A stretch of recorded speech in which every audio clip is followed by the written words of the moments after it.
हरियाणा में लगातार 3 अध्यादेशों के खिलाफ किसानों का गुस्सा शांत होने का नाम नहीं ले रहा है, जहां पर कृषि कानून के विरोध में डिप्टी सीएम के घर का घेराव करने जा रहे हजारों किसानों की पुलिस फोर्स के साथ झड़प भी हुई। सुबह 10 बजे दशहरा ग्राउंड में प्रदेश भर से किसान जुटने शुरू हो गए। दोपहर 1 बजे तक करीब 5000 किसान यहां पर पहुंच चुके थे। इसके बाद किसान संगठनों ने, पदाधिकारियों ने, योगेंद्र यादव व पंजाबी गायकों व सिख संतों ने किसानों को संबोधित किया। करीब 3 बजे हजारों किसान डिप्टी सीएम दुष्यंत चौटाला और बिजली मंत्री रणजीत सिंह के घर का घेराव करने के लिए रवाना हो गए।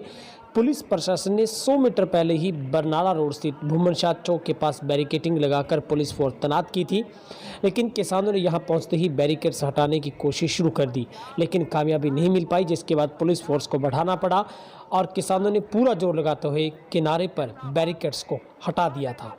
इसके बाद पुलिस ने यहां दूसरे बैरिकेड लगाए, लेकिन किसानों ने फिर से प्रयास किया। देखते ही देखते बैरिकेड्स हटा लिए गए। पुलिस कुछ भी नहीं कर पाई। इसके बाद पुलिस फोर्स पीछे हट गई और किसानों पर आंसू गैस के गोले दागने शुरू कर दिए। वाटर कैनन से पानी की तेज बौछारें हुई तो किसान थोड़ा पीछे हटे। तो आज पूरा दिन सिरसा में जो प्रदर्शन का रहा, जहां पर काले झंडों के साथ रैली में किसान पहुंचे थे। घेराव से पहले किसानों के दशहरा ग्राउंड से रैली थी। हर जिले से किसान ट्रैक्टर ट्रॉलियों में सवार होकर यहां पर पहुंचे थे और हाथों में काले झंडे लिए थे। किसान डिप्टी सीएम दुष्यंत चौटाला और बीजेपी सरकार मुर्दाबाद के नारे लगा रहे थे। सैकड़ों प्राइवेट बसों में सवार किसानों के हाथों में काले झंडे थे। किसानों का कहना था कि बीजेपी सरकार ने किसानों के साथ धोखा किया है। सरकार बड़े उद्योगपति घरानों को लाभ पहुंचाने के लिए 3 कृषि कानून लेकर आई है। ये कानून किसानों के लिए कानूनी बल्कि उनकी मौत का वारंट है। उधर पंजाबी गायकों का भी पूरा दिन जमावड़ा रहा, जहां पर उन्होंने किसानों के अंदर एक जोश भरने का काम किया। निश्चित तौर पर प्रदर्शनकारियों में से कुछ शरारती तत्वों ने पत्थर भी फेंके, जिसमें एक किसान के चोट होने की खबर भी है। फिर से आपको बता देते हैं, सिरसा के दशहरा ग्राउंड की तस्वीरें हम आपको दिखा रहे हैं, जहां पर किसानों की एक बड़ी रैली हुई। इस निश्चित तौर पर एक बड़ी कामयाबी पर क्या सवाल उठता है कि अब हरियाणा के डिप्टी सीएम और बिजली मंत्री को इस्तीफा दे देना चाहिए या फिर वो इस्तीफा देकर किसानों के साथ आएंगे। और ख़बर यह है कि किसान देर रात तक भी सड़कों पर जुटे हैं, जहां पर गुरुद्वारा साहब की तरफ से उनको लंगर मुहैया करवाया गया है। और किसानों का कहना है कि जब तक कैबिनेट का प्रतिमंडल या फिर कोई प्रतिनिधिमंडल ऐसा या सरकार की तरफ से उनके साथ बातचीत का दौर शुरू नहीं होता, तो उनका धरना वो समाप्त नहीं होगा। जहां पर किसानों ने अनिश्चितकालीन धरने की शुरुआत की है।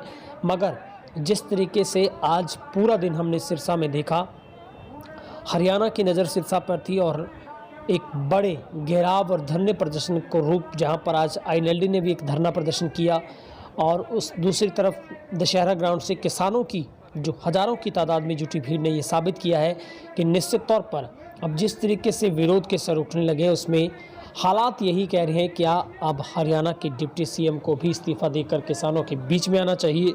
हालांकि उनकी तरफ से कहा गया था कि किसानों के लिए उनके दरवाजे खुले हैं, लेकिन ऐसा कुछ भी नहीं हुआ। किसानों को कोई भी वहां पर नहीं मिला, जहां पर किसान चाहते थे कि डिप्टी सीएम उनके सामने आकर बातचीत करें, कोई पक्ष रखें सरकार का, मगर ऐसा नहीं हो पाया। और लगातार किसानों का रोष पूरा दिन बढ़ता रहा और आखिरकार शाम को किसानों का बांध, जो सब्र का बांध था, वो टूटा और उसके बाद पुलिस के साथ झड़प हुई और पुलिस को हल्के बल के साथ ही जो वाटर कैनन की बौछारें किसानों को खदेड़ने के लिए इस्तेमाल करनी पड़ी। लेकिन जिस तरीके से हज़ारों की तादाद में पूरे हरियाणा से किसान पहुंचे थे, उससे तो यही साबित होता है कि निश्चित तौर पर किसानों का आंदोलन एक कामयाबी की ओर है, जहां पर कई बड़े दिग्गज कलाकार भी सिरसा पहुंचे थे और किसानों के अंदर जोश भरने का काम किया। पूरा दिन किसान है वो नारेबाजी करते रहे। करीब 17 संगठनों ने इस धरने प्रदर्शन का साथ दिया था और इसी धरना प्रदर्शन और घेराव नामक इस प्रदर्शन से किसान आज पूरा दिन डटे रहे। बहरहाल अब तक की रिपोर्ट तक भी किसान धरने पर हैं। इस खबर को आप ज़्यादा से ज़्यादा शेयर करें, हमारे वीडियो को लाइक करें, चैनल को सब्सक्राइब करें, ताकि किसान की आवाज़ को हम बेबाक तरीके से उठा पाएँ।